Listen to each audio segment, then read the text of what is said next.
It's a little bit more off-center. This is not very well known. Nowadays, you can probably find it in most bottle shop, but Arran hasn't been popular in Australia until like 3 or 4 years ago, and now it's starting to pick up a lot more. It was quite an unknown distillery. It's in the island of Arran in Scotland, and they started producing this 18-year-old since 2015.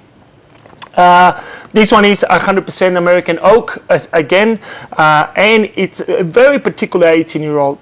Just the smell and everything is just a little bit more lighter than other whiskies than other 18-year-old whiskies. And I say lighter is because 18-year-olds usually, once you start getting to that age, between 18 to 20, 21, you start to really get the tannins from the wood and just a lot more complexity coming through. This doesn't taste exactly like a full 18-year-old. It tastes a little bit younger for my palate anyway. Still a great whiskey and very, very particular. You get a lot of iodine, a lot of salt coming from the island. It's a very, very tiny island, and bottled at 46% alcohol as well. Has a quite a kick. It's actually really, really interesting whiskey. If you want to try something new, see you next time, and Slàinte ba.